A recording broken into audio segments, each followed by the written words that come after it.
All right, good morning. I'm First Warn Storm Team Chief Meteorologist Brad Penn. I just want to give an update on the heavy rain potential possibly heading our way in the next 24 hours or so. You remember all the heavy rain we got yesterday over the eastern part of the state and really in the Charlotte area. That was associated with this low pressure center, which you can see now is centered over eastern Ohio, western PA. There's a trailing front off to the east, which is now stalled, that extends all the way down into northern Florida, southern Florida, then back into the Caribbean. And this is where things get a little interesting. This is the water vapor loop. Look at that slug of moisture sitting down there, essentially over the western Caribbean. I mean, that is a lot of moisture down there.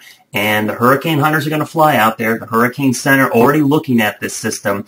And all indications are this will get a name. It'll be called Nicole. The question is, will it be a tropical system or a subtropical system?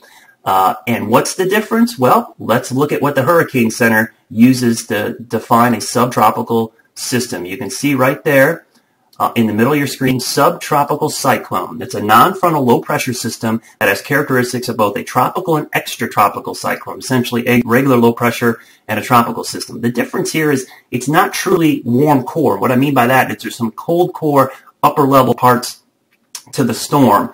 And that just basically means it's a hybrid. It's a mutt storm. It's the mixture of a tropical system and an extratropical system. Why does that matter? It doesn't. Because in this case, we are absolutely not worried about wind or storm surge. We're worried about rainfall. And no matter what this thing becomes, all of this moisture you see sitting down here south of Cuba is eventually going to come north and interact with this stalled frontal boundary, and eastern North Carolina is going to get inundated, and maybe even parts of the Charlotte area. If you look at the water vapor loop, notice how the moisture is expanding already here to the north. The reason I think this will probably be a subtropical system, this is a huge trough. There's an upper low here. All the wind fields on this system look like they're going to be to the east. What I mean by that, it's going to be lopsided. Essentially, the right side of the storm is going to have the strongest winds. And that's typically what you would have with a hybrid system. How much rain are we talking about? Let me show you a couple models. First of all, this is from our friends up at AccuWeather. Essentially, what you're looking at here is the NAM model. In the middle of your screen, you see those purple, the kind of fuchsia areas there, almost all the way to I-77. If you look over on the scale, that's about 6 to 8 inches of rain. And that's pretty significant. That's out to 84 hours. Here's another look, same model, just a wider perspective to get an idea of the track. Again, this scale only goes up to 5 inches, so anywhere you see yellow is 5 inches plus. And if you look at these, I mean, this is going to be all the way to Charlotte likely as it approaches from the east. Now, that's going to be kind of a fine line between who gets dumped on and who sees absolutely nothing. And to that point, let me show you the model tracks. You've probably heard of the spaghetti models. We show you these quite a bit on TV, and I've showed them here before.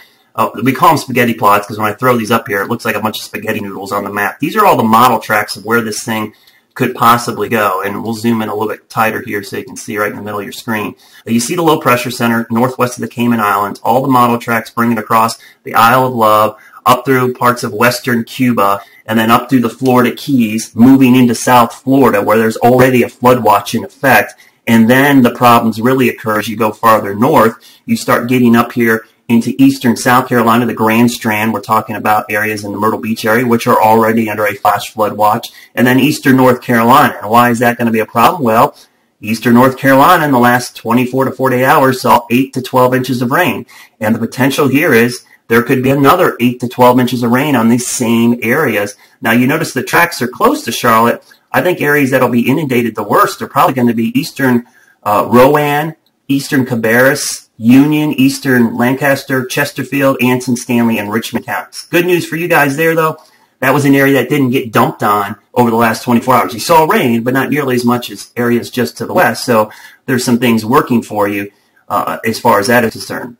Here's the setup. You can see the map. There's our stalled front. Again, this is out 48-hour forecast, so you're looking basically Wednesday night into Thursday morning right now. There's our stalled front, and there's our very heavy rain.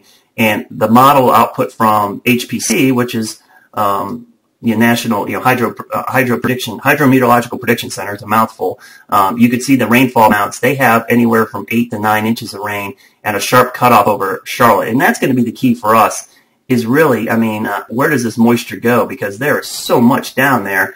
And as you look at the water vapor, you see this dry air. There's going to be an area of mid and upper level dry air, and then just to the east, you're going to get absolutely dumped on with heavy rain. So when you look at the storm tracks here, it could be I-77. So you take I-77, which is running right down the middle of your screen here. East could be dumped on out here in these counties, and then you go to the west, it could be a lot less. So that's kind of the setup right now. That's the way I'm thinking about it.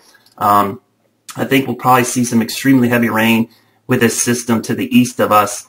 But overall, I don't think it's going to be a huge deal for Charlotte West. But Eastern North Carolina, boy, if you have a family or friends out that way, I would go ahead, let them know, hey, this could be a big deal. This is very reminiscent of 1999 when we had Hurricane Dennis and Hurricane Floyd back-to-back that kind of stalled over Eastern North Carolina. We're talking about totals that could rival that. And I know the area's been dry, but if you get this much rain, 24, 25 inches of rain in a 4-day span, you're going to have some flooding issues. Of course, I'll keep you up to date both on Facebook and Twitter all the time, as well as on wcnc.com. So if you have any questions, feel free to tweet me, send me an email. Of course, we'll be on the air starting at 4, 5, 5:30, and 6 today. We'll see you then.